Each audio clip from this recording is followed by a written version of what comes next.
សក់ក្រាថ្ងៃនេះឯងមិនចេញទូកទេអូសម្លាញ់ថ្ងៃនេះទន្លេខ្យល់បោកបក់ដូចជារលកធំពេកបានជាគ្នាមិនចេញទូកហ្នឹងណានិយាយអញ្ចឹងបើផាមួយតងដែលឯងតែងតែអួតប្រាប់គ្នាថារីកលើទូកដររាល់ថ្ងៃនោះនាងដូចម្លេចទៅហើយសម្លាញ់ហើយតាំងពីស្ពានជ្រោយចង្វាគេតបជាប់មកនាងមិនដែលជិះទូកដរខ្ញុំទេនាងឆ្លងស្ពានតែរហូតអាឡៃទៅនិយាយជាមួយឯងមិនតដល់អីផងឥឡូវថ្ងៃលិចល្មមប្រលប់ទឹកនាចរីករួយជ្រោ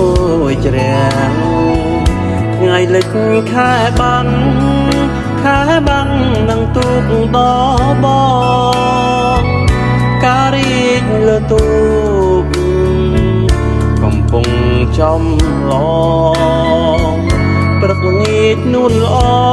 ងឆ្លងទៅឆ្លងមកជួបអូនម្ដងចិនបងញប់ញ័ររុនធត់ដោយតាយ៉ាងមុតកាត់ទឹករលកាត់ម្ដិតនឹងបានធ្លាប់ឆ្លងទៅមកឥឡូវពុនឡកឆ្លងស្ពានមកវិញកាលស្ពាននៅដាច់នៅមានវាសនាចម្លងបបផាទាំងចិនទន្ទឹងឥឡូវស្ពានជាប់អាភពកំឡងអូនស្រីបែកខ្នងពីទូកំសត់ដីជ្រោយចង្វាបុប្ផានេះភូមិគិនក្លាំងដឹកឡើយចិត្តងៀងលៀងពីក្តីស្នេហ៍បរិសុទ្ធអូនបានស្ពានឆ្លងព្រឹកទូកំសត់ចោលទុកបងប្រត់ឆ្ងាយច្រាំងឥតណី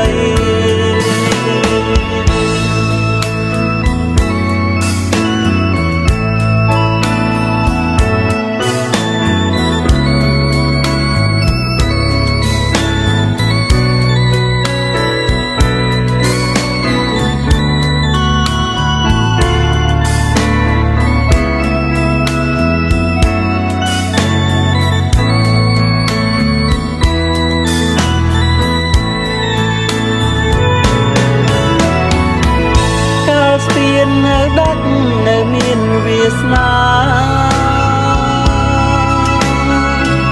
ចម្លងបបផាទាំងចិត្តទន្ទឹងឥឡូវស្ពានជាប់អាភពកំឡងអូនស្រីបែកខ្នងពីទូកកំសត់ដីជ្រោយចង្វាបុប្ផានេះភូមិគិនក្លាំងដឹកឡើយចិត្តងៀងលៀងពីក្តីស្នេហ៍បរិសុទ្ធអូនបានស្ពានឆ្លងកំសត់ចោលទូកបងប្